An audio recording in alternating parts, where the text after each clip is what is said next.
उलमा का नजरिया नंबर 18, ये बहुत खतरनाक है और ये कादियानियों के हाथ ये एटम बम है जो मैं ये बताने लगूंगा अब आपको।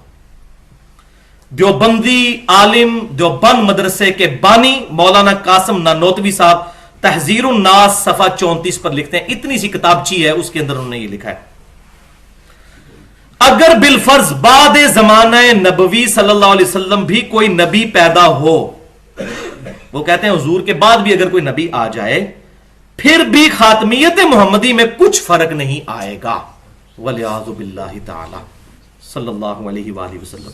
वो कहते हैं हुजूर सल्लल्लाहु अलैहि वसल्लम के बाद भी अगर कोई नबी आ जाए तो आप फिर भी खातमुन नबीयीन ही रहेंगे।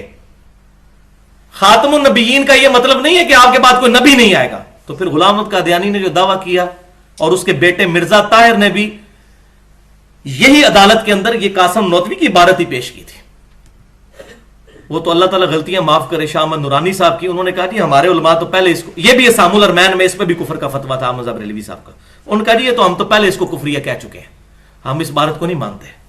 तो उन्होंने कहा कि फिर अगर आज हम काफिर करार होते हैं यहां पे तो देवबंदियों को भी काफिर करारते ना होंगे, जब तक कि हर देवबंदी ये कह ना दे कि मेरा अकीदा है। हम किसी बरेलवी देवबंदी अहले हदीस पे फतवा नहीं लगाते जब तक वो इन अकीदों का इकरार ना कर ले।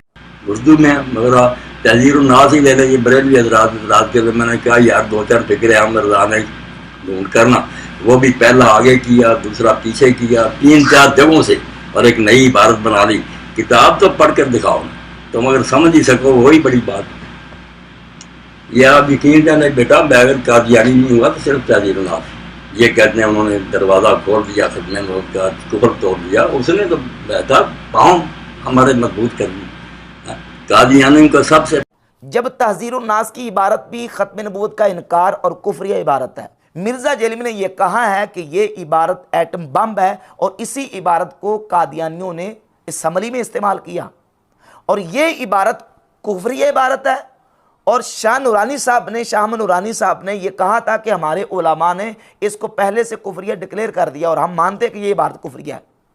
जब यह इबारत कुफरिया है और इसका जो लिखने वाला कासिम नौतवी है वो अपनी इस इबारत पर लिखने पर सारी ज़िंदगी कायम रहा, तो अब सवाल ये पैदा होता है कि जो इस इबारत को पढ़ने के बाद इसका दिफा करे, इसको डिफेंड करे, उसका हुक्म शरी क्या है। तो मिर्ज़ा ने इसका हुक्म शरी भी बयान कर दिया खुद अपने लेक्चर में और कहा कि जो इस इबारत को जो ना उसका इकरार करता है, इबारत का इसका दिफा करता है, तो उस पर फतवा हम तब देंगे जब इसका दिफा करेगा। तो जितने देवबंदी मकतब फिक्र के लोग हैं, बिलखुसूस उनके उलमा, उनके पढ़े लिखे तबका, वो सारे इसको डिफेंड करते हैं, इसका दिफा करते हैं।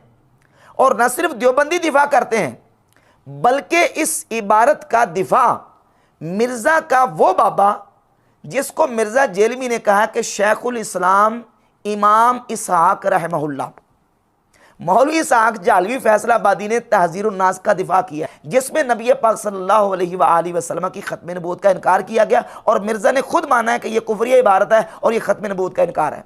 और मौलवी इसहाक फैसलाबादी जिसको मिर्ज़ा कहता है कि ये शेखुल इस्लाम है और अहले बैत तहार की मोहब्बत का इमाम है और वक़्त का हुसैन है। आज दिन है कि हम आज के दौर के हुसैन को याद करें। मैं तो उनको दौरे जदीद का हुसैन समझता हूँ, मौलाना इसहाक साहब को। शेखुल इस्लाम इमाम इसहाक रहमहुल्लाह, वो इसहाक मौलवी जालवी जो है वो तहजीरुन नास का दिफा कर रहा है। तो अगर देवबंदी उलमा इसका दिफा करें तो उन पर तो हुक्म आएगा। तो मौलवी इसहाक साहब के बारे में मिर्जा का क्या ख्याल है? तौबा करो ना ना है ना ना ना, कहानियां पुराने गल्ला, पुराने बहाने।